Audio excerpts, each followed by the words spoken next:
percebi que eu tinha que lapidar novos talentos e que esses novos talentos iam me fazer ir para a próxima fase. Porque eu entendo, gente, que a vida é mais ou menos como um videogame. Para você passar de fase, você precisa de uma nova ferramenta. E essa nova ferramenta, normalmente, é um desafio que vai te oferecer essa nova ferramenta. Porque nós somos lapidadas na dor.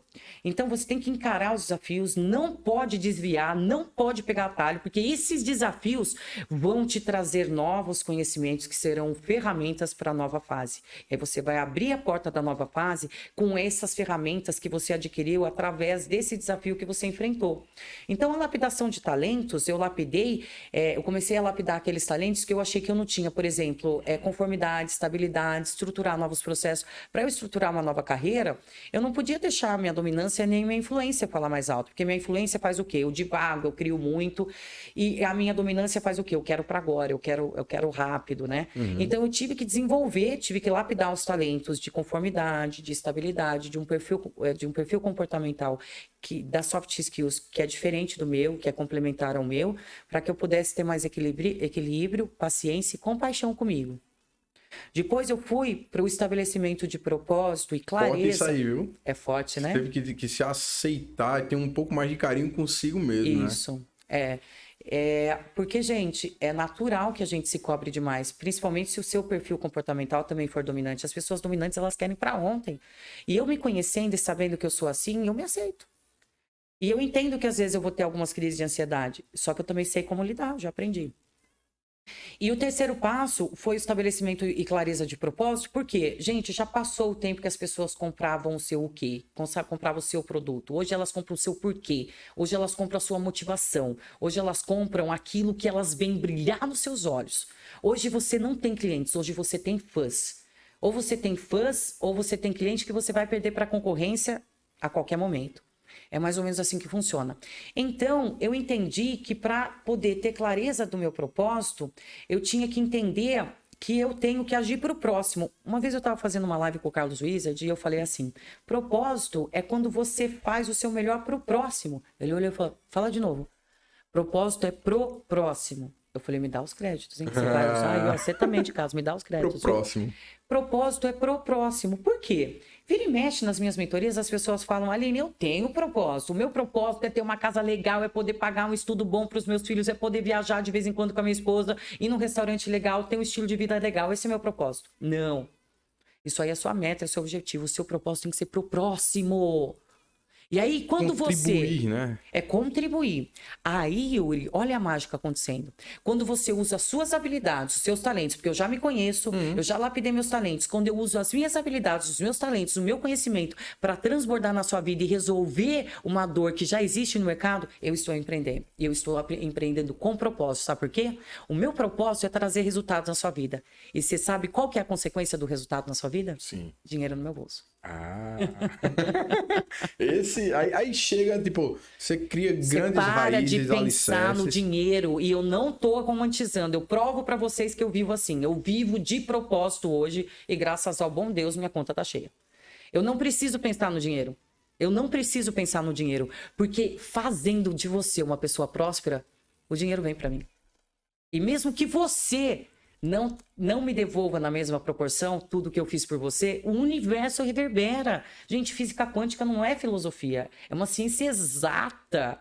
Entende? Tudo reverbera. Se você só faz o bem, se você vive a sua melhor versão todos os dias, se todos os dias você sai de casa disposto a oferecer só o seu melhor, por onde quer que você passe, nada menos do que o seu melhor, depois você me conta, depois de 1 mês, 2 meses, faz 9 anos que eu vivo a minha melhor versão.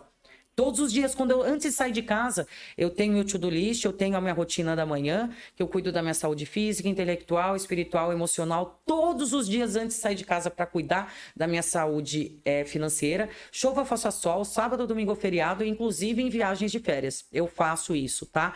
Para depois eu sair e poder cuidar do meu financeiro. E quando eu saio, eu olho nos meus olhos e eu me comprometo comigo de entregar o meu melhor em todos os compromissos que eu tiver naquele dia. E sabe o que acontece, Yuri? Deus te surpreende te trazendo o melhor dos resultados em tudo que você faz. Isso é agir com propósito.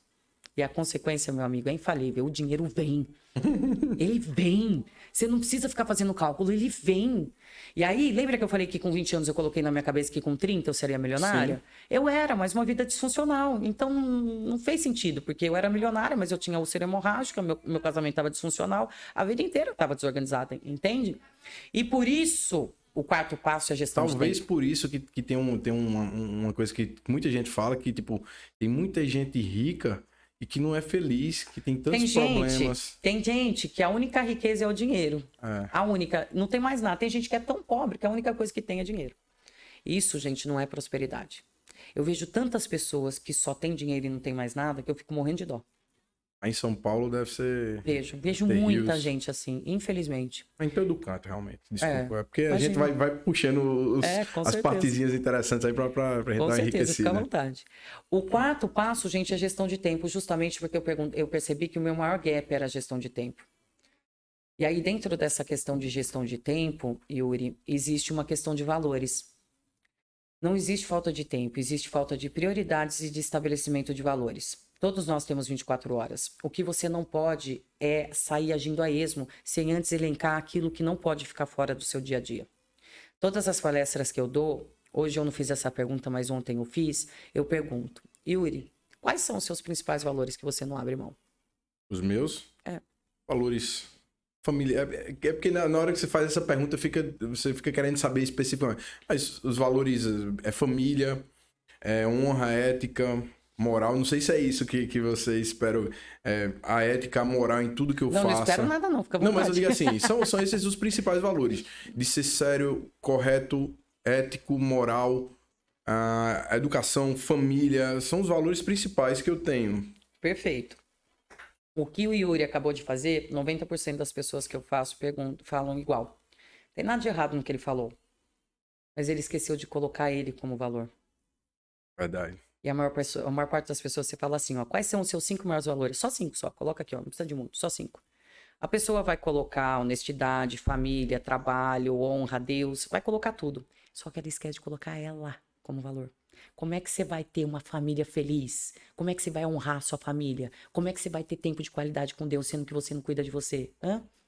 E aí? Verdade. O que você me diz? Não, mas eu não me coloquei aí, mas é porque eu acredito que eu gosto muito filosoficamente falando, e essas coisas são as que me fortalecem para que eu seja o primeiro. Eu sempre, porque assim, então, desde cedo, eu cheguei num estágio mental assim mais evoluído muito cedo. Então sempre foi aquele cara que eu procurei o meu bem-estar, me amar, me conhecer. Molecão, 17, 19 anos, eu já tinha várias percepções que eu tenho até hoje sobre mim. Então, eu nunca tive problemas em relacionamentos. Eu soube fazer, apesar de depois da pandemia ter dado uma bagunçada, mas eu sempre, por exemplo, eu tenho 45 dias de carteira assinada. Todo o resto eu criei negócio sem um centavo no bolso e fiz acontecer. Todas as vezes. Então, você é uma pessoa diferenciada, mas a maior parte das pessoas esquecem mesmo de se colocar como prioridade, esquecem mesmo de entender que você é o seu maior valor. É natural. Aí tem um outro trocadilho, tem outro gap aí também, na gestão de tempo. Que é Tô assim, gostando, ela tá me desafiando, eu chego e o cara fica... Ô, gente, comigo é assim, ó, é na prática. Eu não fico só falando o que eu vivi para te inspirar. Eu te mostro como aplicar na sua vida. Porque de nada adianta você ter uma história bonita e inspiradora se você não ensina o como para as pessoas. A pessoa enfia a inspiração debaixo do braço, depois não sabe o que fazer com aquilo e não consegue trazer resultado para a própria vida. Aline, deixa eu só te falar uma coisa que vai ser engraçado, porque vai ter conexão com o podcast anterior, que foi do Careca, que ele também ficou olhando pra tela. Aí eu tinha um amigo dele ali que ficava apontando pra câmera. A gente tem esse costume, né? A gente olha pra tela ao invés de olhar pra câmera, é verdade, tem que ser pra câmera, né? Gente, vocês estão me vendo de qualquer forma, não estão? Tá. Ok, tem importância. Mas eu acho que, na verdade, o podcast não é pra tela, nem pra câmera. Tem que olhar pra pessoa mesmo, não é não? É porque a tela ficou mais pra cá e tu ficou olhando, aqui, né? você sabe o que é? É mania de apresentadora de TV, tem teleprompter. E eu olho pro TP. Isso aí é como se fosse um TP pra mim, chamou minha atenção. Eu coloquei ela aqui porque daqui, ó, já vou fazendo aqui patrocinadores, por exemplo, ó. Patrocinador inferior. Aí depois eu boto inscreva-se. Tudo eu controlo daqui. Show, perfeito. Multifuncional. Mas tá bom, gente. Eu quero falar com vocês. Sim, aí de casa verdade, eu vou olhar pra verdade. câmera. Bem lembrado, meu amigo. Que bom que você me lembrou. Aí assim, ó. Vem comigo, vocês estão aí em casa também nessa linha de raciocínio. O Yuri falou sobre os valores dele, não falou? Agora, pode ser seguindo a linha de raciocínio do Yuri, ou pode ser, inclusive... Não, mas eu adorei sua posição, que você tem que sempre se colocar mesmo em primeiro. Tem, porque as pessoas esquecem. Agora, uma outra coisa que eu queria colocar sobre gestão de tempo é o seguinte. Você elencou os seus maiores valores, não elencou? E normalmente as pessoas colocam, dentre os maiores valores, que eu peço para elencar só 5, normalmente as pessoas colocam Deus entre esses 5. E mesmo que elas coloquem Deus de forma aleatória, em quarto, quinto lugar, quando eu pergunto, se você tiver que numerar de 1 a 5, qual é o seu maior valor? Normalmente ela coloca Deus como primeiro. E aí, quando eu falo para ela, na prática, se Deus é sua maior prioridade, é o seu maior valor, isso quer dizer que a maior parte do seu dia, das suas 24 horas, você dedica a ele, certo? Teoricamente é isso, né? Só que daí fica incongruente, Que não porque dá. a maior parte das pessoas dedicam 5, 10 minutinhos só para Deus, mas falam que Deus é a sua prioridade. Quando acorda, quando vão dormir. E posso falar como eu resolvi esse gap na minha vida? Sim. Tudo que acontece comigo hoje em dia, eu converso com Deus. Eu não abro a boca para me lamentar. Eu não ligo para minha mãe, para meu irmão, para meu melhor amigo para poder contar o que aconteceu comigo.